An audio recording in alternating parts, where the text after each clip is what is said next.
See you. Thank you for your call.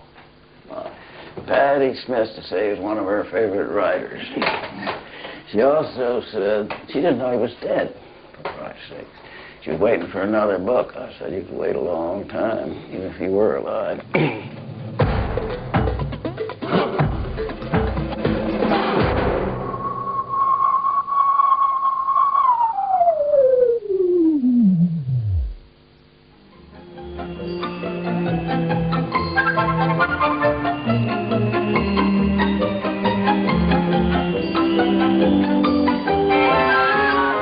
This is Leonard Maguire presenting Scope. Alexander Trocchi, a young Scot with Italian blood in his veins who wanted to write. He was born in Glasgow, educated in Glasgow, and took an arts degree at Glasgow University. His black hair, cropped short, upholstered his skull like a wall-to-wall carpet. And somebody else's nose, his grandfather's presumably, a strong Roman nose that made his large eyes seem too close together. A good face. A fascinating face. The sort of face you might expect to see in a spoon. He was very clear about his life, very unambiguous about what he thought and how he conducted himself. And in a certain sense, he saw himself as the general secretary of some new subversive worldwide movement, which would overthrow the old sensibility and establish a new one nearer and dearer and closer to the heart. If I could manage to bring about the states of mind which drugs induce in me without those drugs, then by all means I wouldn't use the drugs. But as one of the discoverers in the realm of human emotions, I have a bounden duty to go out and to experiment with strange and unknown states of mind. Love, love, love, love, love, love, love, love, love.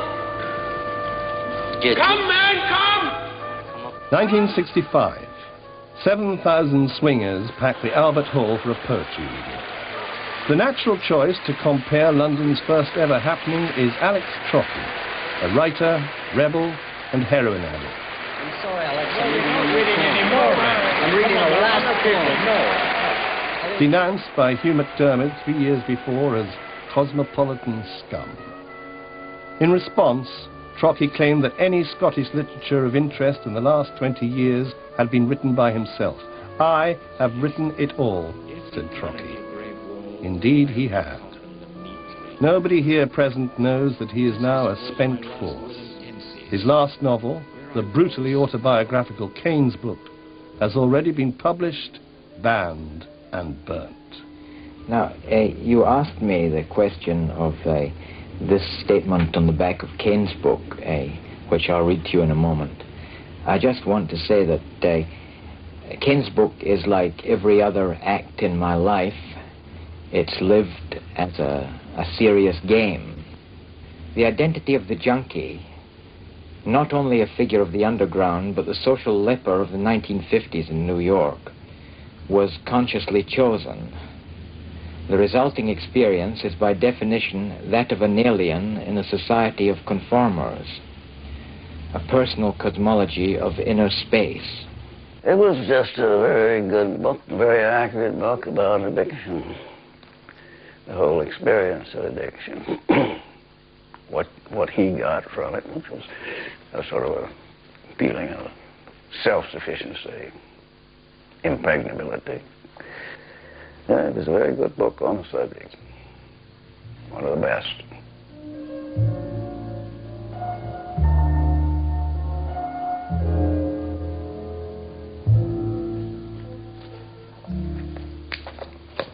A lot of these are blank. Well, a lot of the pages are blank. But Alex loved buying very big blank notebooks and then being scared to start on them. Alex wasn't really writing when I knew him. He was very frustrated by the fact that he wasn't writing. If he wrote, he would have to write real stuff. And that would be just so painful. And I think it would be terrifying. I mean, he'd lost his wife and he'd lost his son. terrifying. I first met Alex in 1977, towards the beginning of 1977, when he interviewed me for the job of an au pair. And I met this sort of very big, shaggy man who was very gentle and rather distracted. And we arranged that I should come for a trial. And unfortunately, that week his son Mark died in hospital. I didn't actually ever meet him. So I arrived in a tragedy and I stayed, basically. And then I fell in love with Alex. Let me sad and lonely. Why did you leave me lonely? 'Cause you're the heart that's only for nobody but you. I preferred brushing my mother's hair to make it beautiful to breaking sticks, running errands. I came closest to her at night when I brushed her hair. Alone with her in the kitchen, I stood behind her chair on a box and brushed her hair until it glowed softly like burnished copper. I never knew my mother when she was young and, they said, beautiful. Including the lodgers, she had to launder for 12 people and cook for them and clean up their mess. Hard work never hurt anyone, I was told. But it killed my mother. Make everything a day. He couldn't be alone. He speaks of not being able to laugh alone. He can't play alone. And I think his mother left him alone when she died. And he never found her again in any of his searches. In 1950, Trocchi, a brilliant student recently graduated from Glasgow University, moved to what was then the centre of the literary world, Paris. Recognizing that his wife of 3 years, Betty White, and their 2 children were a drag on his literary ambitions, he jettisoned them for the more glamorous Jane Lugui and the cafe society of which she was a part. Jane had literary leanings herself. She was setting up a magazine called Merlin.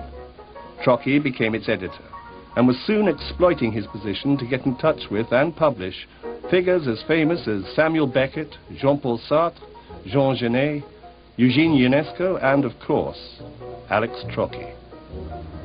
Yeah, they were a spectacular pair. I mean, that was in their heyday. They were both beautiful, they were young, they were vibrant, they were known everywhere. They were, considering what happened later, it was, I guess that was their peak. Well, here we are at the reception in September '53. Jane Lugui, Pat Bowles, Mary Smith, Richard Siefer, Corneille, the Dutch painter, George Plimpton, editor of the Paris Review, and there is me. And who's that, another English poet sitting in the front there? Oh, well, I've forgotten his name. Alex is missing. Goodness knows why. Pouring himself a drink, I imagine.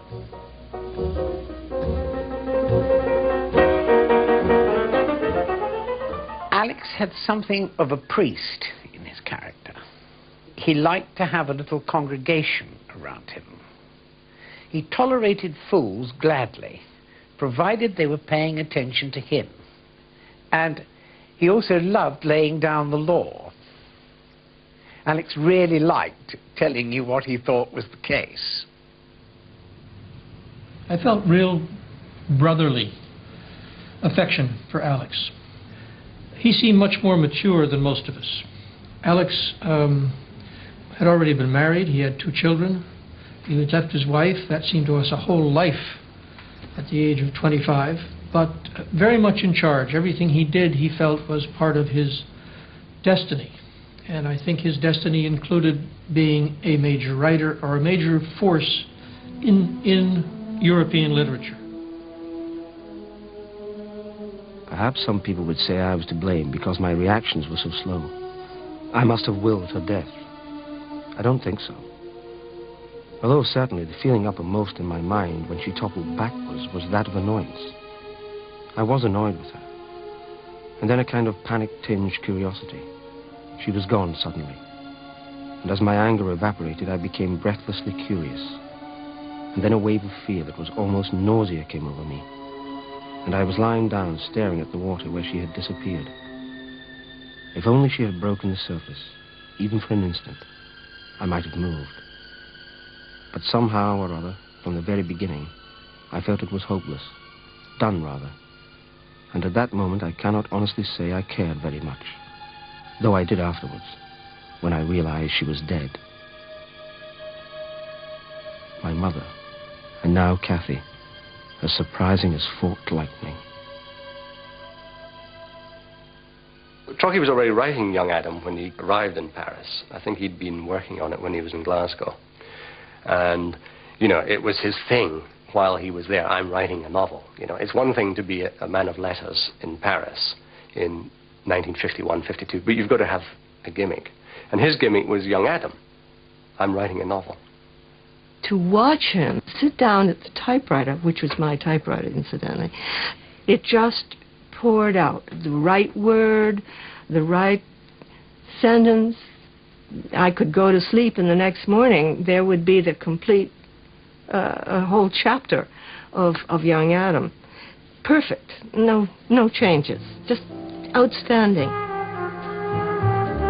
Whilst he waited for the inevitable publication of his first masterwork, The Tale of a Manslaughter Committed on the Forth and Clyde Canal, Trocchi paid the rent by writing literature of a different kind.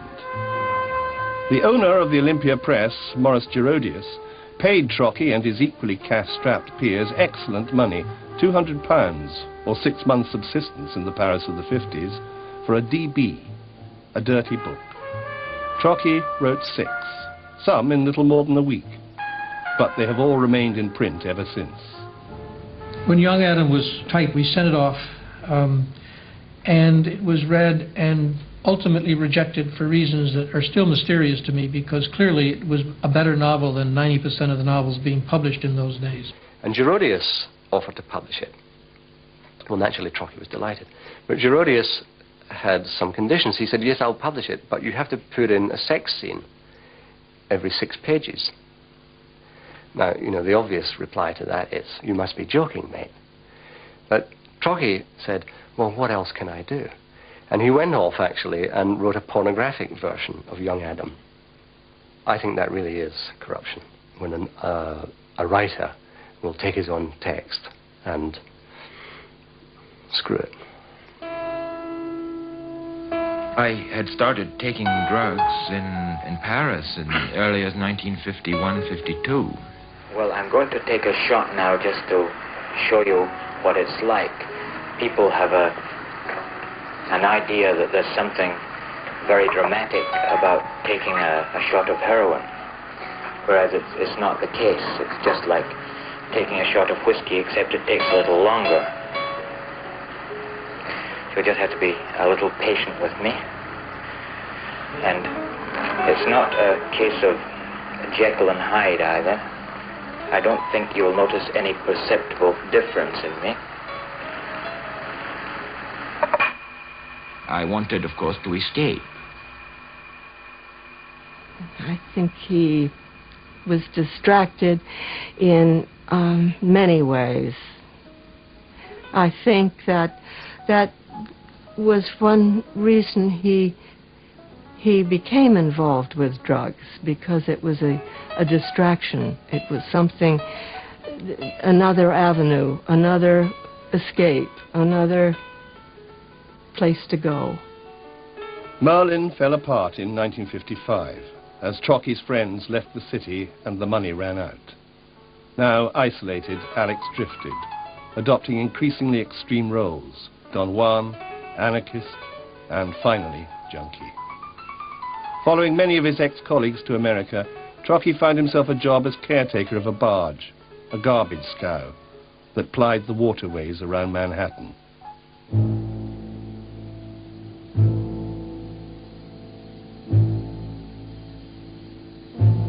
I find myself fumbling again amongst the piles of notes.